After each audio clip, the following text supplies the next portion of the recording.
Buenos días, bienvenidos a nuestro podcast La Biblia en un año, día 145.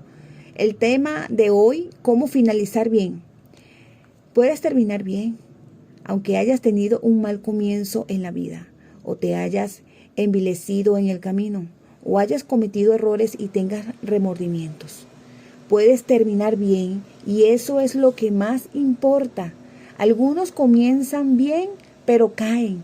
Muchas de las compañías que Jim Collins había descrito en su bestseller internacional, empresas que sobresalen, cayeron durante la recesión. Incluso la empresa más poderosa puede caer.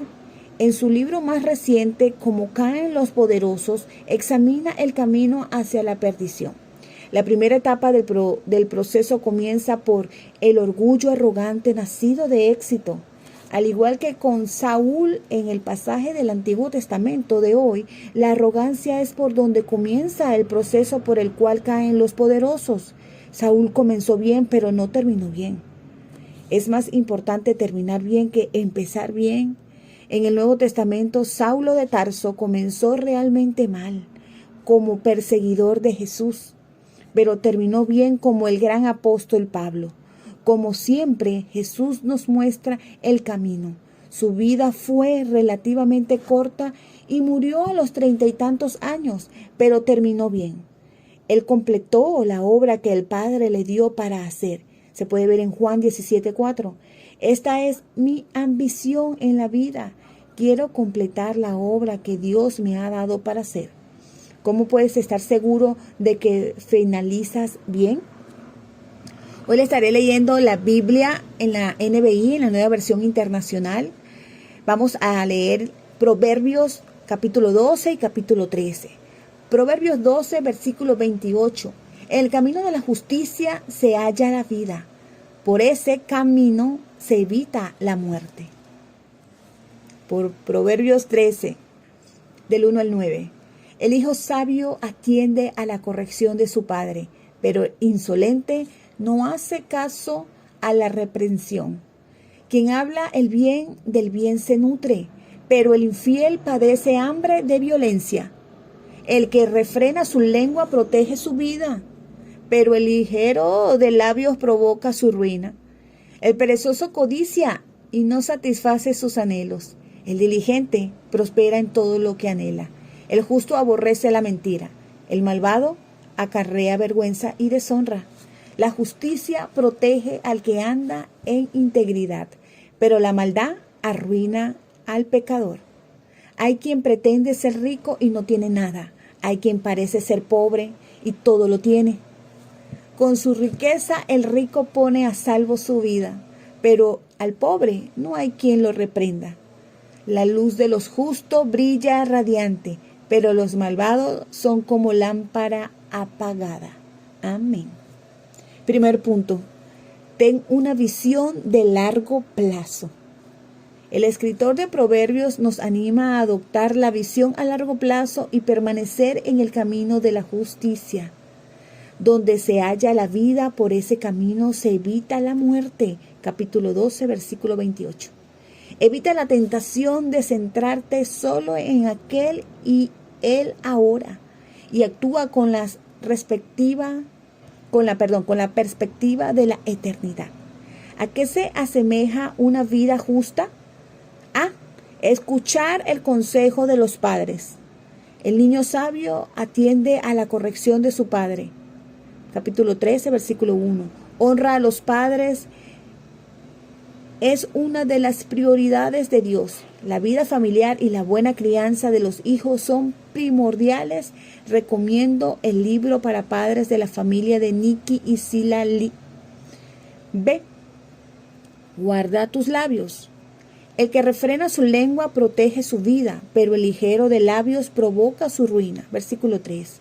Nunca se valorará lo suficiente la importancia de tus palabras y de controlar la lengua. C. Trabajar duro. El diligente ve cumplidos sus deseos. Versículo 4. El trabajo es una bendición. Alcanzar el éxito requiere trabajar duro con una perseverancia diligente.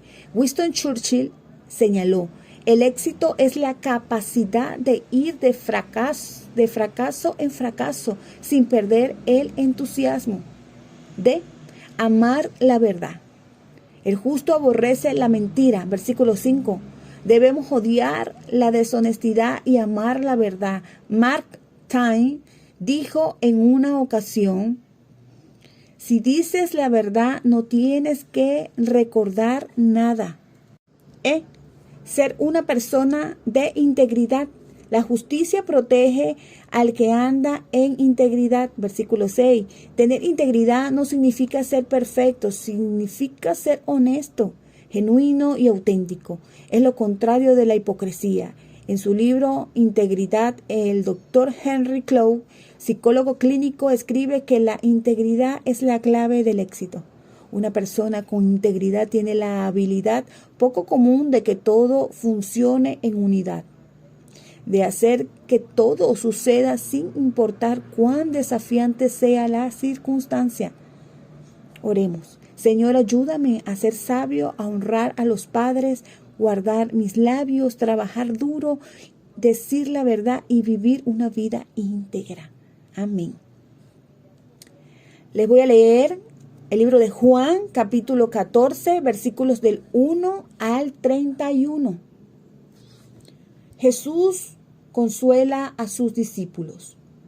No se angustien, confíen en Dios y confíen también en mí. En el hogar de mi Padre hay muchas viviendas. Si no fuera así, les habría dicho yo a ustedes que voy a preparar un lugar allí. Y si me voy y se lo preparo, vendré para llevármelos conmigo. Así ustedes estarán donde yo esté. Ustedes ya conocen el camino para ir a donde yo voy. Jesús, el camino al Padre. Versículo 5. Dijo entonces Tomás: Señor, no sabemos a dónde vas, así que ¿cómo podemos conocer el camino? Yo soy el camino, la verdad y la vida, contestó Jesús. Nadie llega al Padre sino por mí. Si ustedes realmente me conocieran, conocerían también a mi Padre. Y ya desde este momento lo conocen y lo han visto. Señor, dijo Felipe, muéstranos al Padre y con eso nos basta. Jesús le contestó: pero Felipe, tanto tiempo llevo ya entre ustedes y todavía no me conoces. El que me ha visto a mí ha visto al Padre. ¿Cómo puedes decirme, muéstranos al Padre? ¿Acaso no crees que yo estoy en el Padre y que el Padre está en mí? Las palabras que yo les comunico no las hablo como cosa mía, sino que es el Padre que está en mí, quien realiza sus obras. Créanme cuando digo que yo estoy en el Padre y que el Padre está en mí. O al menos créanme por las obras mismas. Les aseguro que el que cree en mí también hará las obras que yo hago y aún las hará mayores, porque yo vuelvo al Padre. Cualquier cosa que ustedes pidan en mi nombre, yo lo haré. Así será glorificado el Padre en el Hijo. Lo que pidan en mi nombre, yo lo haré. Jesús promete el Espíritu Santo. Versículo 15. Si ustedes me aman, obedecerán mis mandamientos. Y yo pediré al Padre y Él les dará otro consolador para que los acompañe siempre. El Espíritu de verdad, a quien el mundo no puede aceptar porque no lo ve ni lo conoce, pero ustedes sí lo conocen porque vive con ustedes y estará en ustedes. No los voy a dejar huérfanos, volveré a ustedes. Dentro de poco el mundo ya no me verá más, pero ustedes sí me verán, y porque yo vivo también ustedes vivirán. En aquel día ustedes se darán cuenta de que yo estoy en mi Padre, ustedes en mí y yo en ustedes. ¿Quién es el que me ama?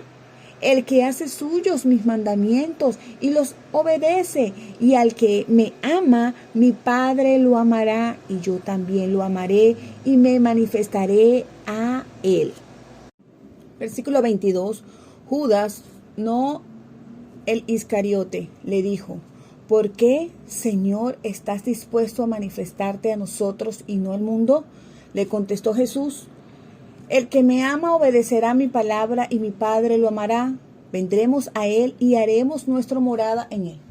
El que no me ama no obedece mis palabras, pero estas palabras que ustedes oyen no son mías, sino del Padre que me envió. Todo esto lo digo ahora que estoy con ustedes. Pero el Consolador, el Espíritu Santo, a quien el Padre enviará en mi nombre, les enseñará todas las cosas y les hará recordar todo lo que he dicho. La paz les dejo, mi paz les doy. Yo no se la doy a ustedes como la da el mundo. No se angustien ni se acobarden. Ya me han oído decirles, me voy, pero vuelvo a ustedes. Si me amaran, se alegrarían de que voy al Padre, porque el Padre es más grande que yo. Y he dicho esto ahora antes de que suceda, para que cuando suceda crean. Ya no hablaré más con ustedes porque viene el príncipe de este mundo. Él no tiene ningún dominio sobre mí, pero el mundo tiene que saber que amo al Padre y que hago exactamente lo que Él me ha ordenado que haga. Levántense, vámonos de aquí. Amén. Punto 2. Confía en el legado de Jesús. ¿Está preocupado, angustiado, agitado o asustado? Jesús no quiere que te angusties, sino que tengas paz en tu corazón. Versículos 1 y 27. Jesús sabía que su vida en esta tierra estaba terminando. Estaba a punto de dejar a sus discípulos, versículo 27, para volver al Padre. Versículo 3. Sin embargo, les pidió, no dejen que el corazón se les llene de angustia. Versículo 1 en la Nueva Traducción Viviente. La paz les dejo. Versículo 27. Jesús no te deja solo, sino que te entrega un legado increíble. Jesús tiene planes buenos para tu futuro. Jesús afirma, en el hogar de mi Padre hay muchas viviendas. Voy a prepararle una habitación. Versículo 2, en Cristo tu futuro a largo plazo es totalmente seguro. Ve, Jesús está regresando por ti. El fin de la vida terrenal no es la última etapa. Jesús le prometió a sus seguidores, vendré para llevármelos conmigo. Así ustedes estarán donde yo esté. Versículo 3. Estarás con Jesús para siempre. C. Jesús ha abierto el camino para que conozcas a Dios. Tomás preguntó, ¿cómo podemos conocer el camino? Jesús responde, yo soy el camino, la verdad y la vida. Nadie viene al Padre sino por mí. Versículos del 5 al 6. D. Jesús te revela a Dios. Felipe le pide, Señor, muéstranos al Padre. Versículo 8. Jesús responde, el que me ha visto a mí, ha visto al Padre. Versículo 9. Si quieres saber cómo es Dios, mira a Jesús. E. Jesús hará cosas aún mayores a través tuyo. Jesús hará milagros más grandes a través de sus discípulos que los que él hizo mientras estaba en la tierra. Versículo 12. F. Jesús continuará respondiendo a tus oraciones. Pueden pedir cualquier cosa en mi nombre y yo lo haré para que el Hijo le dé gloria al Padre. Es cierto, pídame cualquier cosa en mi nombre y yo lo haré. Versículo 13, 14 de la Nueva Traducción Viviente. G. Jesús nunca te dejará solo. Jesús afirma, no los voy a dejar huérfanos. Versículo 18. En palabras del mensaje, Jesús te dará otro amigo para que siempre tengas a alguien contigo. Este amigo es el Espíritu de la verdad. Él ha permanecido contigo e incluso estará en ti. Versículos 16 y 17 en el mensaje. H. Jesús continuará amándote. Al que me ama, mi Padre lo amará y yo también lo amaré y me manifestaré a él. Versículo 21b. Y Jesús el Padre hará su hogar en ti. Jesús señaló, el que me ama obedecerá mi palabra y mi Padre lo amará y haremos nuestra vivienda en él. Versículo 23. J. Jesús deja paz. La paz le dejo, no se angustien ni se acobarden. Versículo 27. La paz viene de confiar en que Jesús está allí con nosotros y en nosotros. Jesús es nuestra paz. ¿Cómo es posible todo esto? La manera en que Jesús te transmite su legado es a través del Espíritu Santo. Él enviará al Espíritu Santo, el Paraclito, a vivir en tu corazón. El amigo, el Espíritu Santo que el Padre enviará a mi solicitud, te lo hará saber todo. Versículo 26 del mensaje. La palabra griega paracletos significa literalmente llamar a alguien al lado de uno. Tiene un significado múltiple: consejero, defensor, consolador, alentador, ayudante, alguien para estar a tu lado, el que se hace tu amigo. Una madre es un paraclito para su niño. Ella quita la angustia de la soledad y aporta presencia, seguridad, paz y comunión. El Espíritu Santo ahora vive en nosotros para darnos nuevas fuerzas y nuevo amor, para que nosotros, la iglesia, podamos continuar la misión de Jesús en el mundo. Jesús lo había planificado meticulosamente y había dejado un gran plan de sucesión. Acompáñame a orar. Señor, gracias por darme el Espíritu Santo para que viva en mí y esté conmigo para siempre. Gracias por darme tu paz y prometer responder mis oraciones. Amén. Voy a estar leyendo Primera de Samuel, capítulos 14 y 15. Primera de Samuel 14, versículos 24 en adelante. Los israelitas desfallecían de hambre, pues Saúl había puesto al ejército bajo este juramento: maldito el que coma algo antes del anochecer, antes de que pueda vengarme de mis enemigos. Así que aquel día ninguno de los soldados había probado bocado. Al llegar todos a un bosque, notaron que había miel en el suelo. Cuando el ejército entró en el bosque, vieron que la miel corría como agua, pero por miedo al juramento nadie se atrevió a probarla. Sin embargo, Jonatán, que no había oído a su padre poner al ejército bajo juramento, alargó la vara que llevaba en la mano, hundió la punta en un panal de miel y se la llevó a la boca. Enseguida se le iluminó el rostro, pero uno de los soldados le advirtió: tu padre puso al ejército bajo un juramento solemne, diciendo: maldito el que coma algo hoy. Y por eso los soldados desfallecen.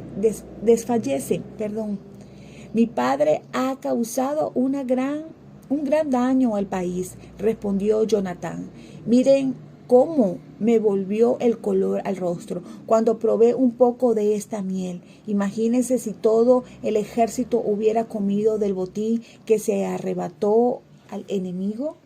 ¿Cuánto mayor habría sido el estrago causado a los filisteos? Aquel día los israelitas mataron filisteos desde Micmas hasta Ayalón, y como los soldados estaban exhaustos, echaron mano del botín. Agarraron ovejas, vacas, terneros, los degollaron sobre el suelo y se comieron la carne con todo y sangre. Entonces le contaron a Saúl: los soldados están pecando contra el Señor, pues están comiendo carne junto con la sangre. Son unos traidores. Respondió Saúl: hagan rodar una piedra grande y tráiganmela ahora mismo. También les dijo: vayan y díganle a la gente que cada uno me traiga su toro o su oveja para degollarlo y comerlos aquí, y que no coman ya carne junto con la sangre, para que no pequen contra el Señor. Esa misma noche cada uno llevó su toro y lo degollaron allí. Luego Saúl construyó un altar al Señor. Este fue el primer altar que levantó y dijo: vayamos esta noche tras los filisteos. Antes de que amanezca, quitémosle todo lo que tienen y no dejemos a nadie con vida. Haz lo que te parezca mejor, respondieron. Primero debemos consultar a Dios. Intervino el sacerdote. Saúl entonces preguntó a Dios: ¿debo perseguir a los filisteos? ¿Los entregarás en manos de Israel? Pero Dios no respondió aquel día. Así que Saúl dijo: todos ustedes, jefes del ejército, acérquense y averigüen cuál es el pecado que se ha cometido hoy. Tan cierto como el Señor y Salvador de Israel vive, les aseguro que aun si el culpable es mi hijo Jonatán, morirá sin remedio. Nadie se atrevió a decirle nada. Dijo entonces a todos los israelitas: pónganse ustedes de un lado y mi hijo Jonatán y yo nos pondremos del otro. Haga lo que le parezca, respondieron ellos. Luego rogó Saúl al Señor Dios de Israel que le diera una respuesta clara. La suerte cayó sobre Jonatán y Saúl, de modo que los demás quedaron libres. Entonces dijo Saúl: echen suertes entre mi hijo Jonatán y yo. Y la suerte cayó sobre Jonatán. Así que Saúl dijo: cuéntame lo que has hecho. Es verdad que probé un poco de miel con la punta de mi vara, respondió Jonatán, y por eso tengo que morir. Jonatán, si tú no mueres, que Dios me castigue sin piedad, exclamó Saúl. Los soldados replicaron: ¿cómo va a morir Jonatán siendo que ha dado esta gran victoria a Israel? Jamás, tan cierto como que el Señor vive, ni un pelo de su cabeza caerá al suelo, pues con la ayuda de Dios hizo esta proeza. Así libraron a Jonatán de la muerte. Saúl a su vez dejó de perseguir a los filisteos, los cuales regresaron a su tierra. Después de consolidar su reinado sobre Israel, Saúl luchó contra todos los enemigos que lo rodeaban, incluso contra los moabitas, los amonitas, los edomitas, los reyes de Sobá y los filisteos, y a todos los vencía, haciendo gala de valor. También derrotó a los amalecitas y libró a Israel de quienes lo saqueaban. Saúl tuvo 3 hijos: Jonatán, Isbi y Malquisúa. También tuvo 2 hijas. La mayor se llamaba Merab y la menor Mical. Su esposa era Ahinoam, hija de Ahimaaz. El comandante de su ejército era Abner, hijo de Ner, tío de Saúl. Ner y Quis, el padre de Saúl, eran hermanos y ambos eran hijos de Abiel.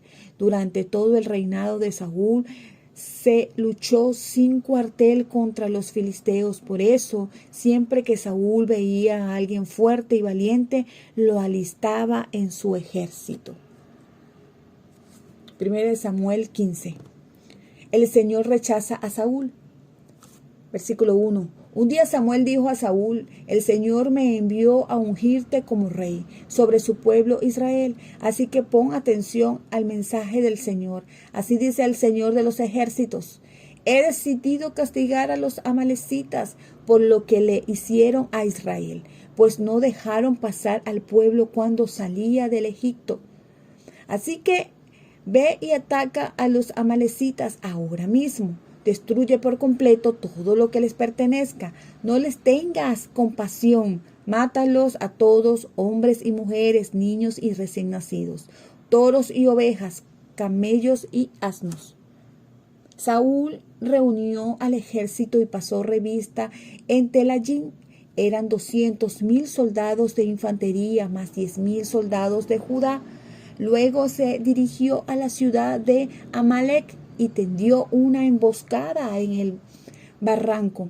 Los kenitas se apartaron de los amalecitas, pues Saúl les dijo: váyanse de aquí, salgan y apártense de los amalecitas. Ustedes fueron bondadosos con todos los israelitas cuando ellos salieron de Egipto, así que no quiero destruirlos a ustedes junto con ellos. Saúl atacó a los amalecitas desde Havilá hasta Sur, que está cerca de la frontera de Egipto.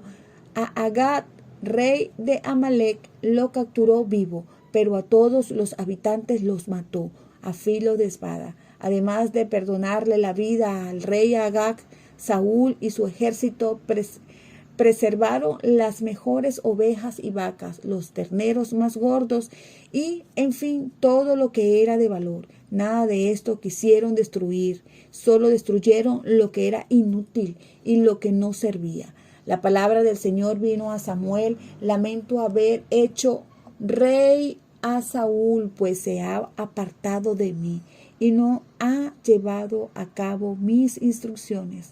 Tanto se alteró Samuel que pasó la noche clamando al Señor. Porque la mañana muy temprano se levantó y fue a encontrarse con Saúl. Pero dijo: Saúl se fue a Carmel y allí se erigió un monumento. Luego dio una vuelta y continuó hacia Gilgal. Cuando Samuel llegó, Saúl dijo: que el Señor te bendiga, he cumplido las instrucciones del Señor. Y entonces, ¿qué significa esos balidos de oveja que me parece oír?, reclamó Samuel. ¿Y cómo es que oigo mugidos de vaca? Son las que nuestras tropas trajeron del país de Amalec, respondió Saúl. Dejaron con vida a las mejores ovejas y vacas para ofrecerlas al Señor tu Dios, pero todo lo demás lo destruimos. Basta, lo interrumpió Samuel. Voy a comunicarte lo que el Señor me dijo anoche. Te escucho, respondió Saúl. Entonces Samuel dijo: ¿no es cierto que aunque te creías poca cosa, has llegado a ser jefe de las tribus de Israel? ¿No fue el Señor quien te ungió como rey de Israel y te envió a cumplir una misión? Él te dijo: ve y destruye a esos pecadores, los amalecitas, atácalos hasta acabar con ellos. ¿Por qué entonces no obedeciste al Señor? ¿Por qué echaste manos del botín e hiciste lo malo ante los ojos del Señor? Yo sí he obedecido al Señor, insistió Saúl. He cumplido la misión que él me encomendó. Traje prisionero a Agag, rey de Amalec, pero destruí a los amalecitas, y del botín los soldados tomaron ovejas y vacas destinadas al exterminio con el propósito de ofrecerlas en Gilgal al Señor tu Dios. Samuel respondió: ¿qué agrada más al Señor?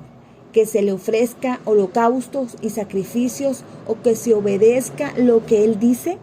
El obedecer vale más que el sacrificio y prestar atención más que la grasa de carneros. La rebeldía es tan grave como la adivinación y la arrogancia como el pecado de la idolatría. Y como tú has rechazado la palabra del Señor, Él te ha rechazado como rey. He pecado, admitió Saúl.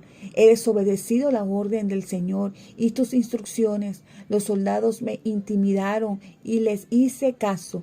Pero te ruego que perdones mi pecado y que regreses conmigo para que yo adore al Señor. No voy a regresar contigo, respondió Samuel. Tú has rechazado la palabra del Señor y Él te ha rechazado como rey de Israel. Cuando Samuel se dio vuelta para irse, Saúl le agarró el borde del manto y se lo arrancó. Entonces Samuel dijo: hoy mismo el Señor ha arrancado de tus manos el reino de Israel y se lo ha entregado a otro más digno que tú.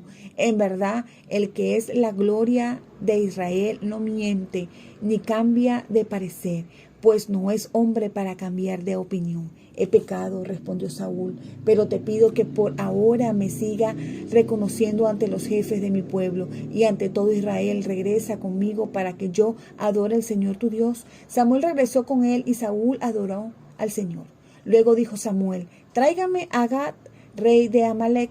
Agag se acercó confiado, pues pensaba sin duda que el trago amargo de la muerte ya pasó. Pero Samuel dijo: ya que tu espada dejó a tantas mujeres sin hijos, también sin su hijo se quedará tu madre. Y allí en Gilgal, en presencia del Señor, Samuel descuartizó a Agag. Luego regresó a Ramá, mientras que Saúl se fue a su casa en Gilbea de Saúl. Samuel nunca más volvió a ver a Saúl, aunque hacía duelo por él, y el Señor lamentaba haber puesto a Saúl como rey de Israel. Amén. Punto 3. Honra al Señor hasta el final. Saúl empezó muy bien. Dios le había dado un gran éxito En el pasaje de hoy podemos aprender del buen ejemplo de Saúl. En los primeros días de su liderazgo, él reclutaba gente buena, valiente, capítulo 14, versículo 52, y los alistaba en su ejército. Sin embargo, no terminó bien debido a su desobediencia y arrogancia. La obediencia parcial sigue siendo desobediencia. No solo desobedeció a Dios, sino que también fue a levantar un monumento en su propio honor. Capítulo 15, versículo 12 en la NTV. Cuando difiere esto de la actitud de Jesús, quien, como vemos en el pasaje de hoy, tenía un solo objetivo en la vida: dar gloria a su Padre. Se puede ver en Juan 14, 13. Samuel exhorta a Saúl: ¿no es cierto que, aunque te creías poca cosa, has llegado a ser jefe de las tribus de Israel? ¿Por qué entonces no obedeciste al Señor? ¿Qué le agrada más al Señor? ¿Que se le ofrezcan holocausto y sacrificios, o que se obedezca lo que Él dice? El obedecer vale más que el sacrificio, y el prestar atención más que la grasa de carneros. La rebeldía es tan grave como la adivinación, y la arrogancia como el pecado de la idolatría. Y como tú has rechazado la palabra del Señor, Él te ha rechazado como rey. Primera de Samuel 15, 17 al 23. El poder es tan peligroso, tiende fuertemente a corromper el éxito, puede conducir fácilmente al orgullo y a la arrogancia. Esto a su vez puede conducir a la idolatría. Oremos. Señor, ayúdame a seguir la obediencia y humildad de Jesús. Oro para que el Espíritu de verdad me dirija, me guíe y me dé tu paz. Amén. La pastora Pipe en Juan 14, 1 al 3. Cuando escucho estas palabras en los funerales, puedo sentir el poder de ellas, alcanzando la profundidad del dolor y trayendo consuelo y esperanza. Jesús está preparando un lugar en el cielo para cada uno de nosotros. Es la esperanza a la que me aferro en los momentos tristes y difíciles. Jesús prometió: no se angustien, confíen en Dios y confíen también en mí. En el hogar de mi Padre hay muchas viviendas. Si no fuera así, ya se lo habría dicho a ustedes. Voy a prepararles un lugar, y si me voy y se lo preparo, vendré para llevármelos conmigo. Así ustedes estarán donde yo esté. Este devocional ha sido escrito por el pastor y la pastora Nikki Pipa Gumbel de la iglesia HTB en Londres. Y esta es la que le dio voz a este devocional, Ingrid Flores. Que Dios les bendiga grandemente.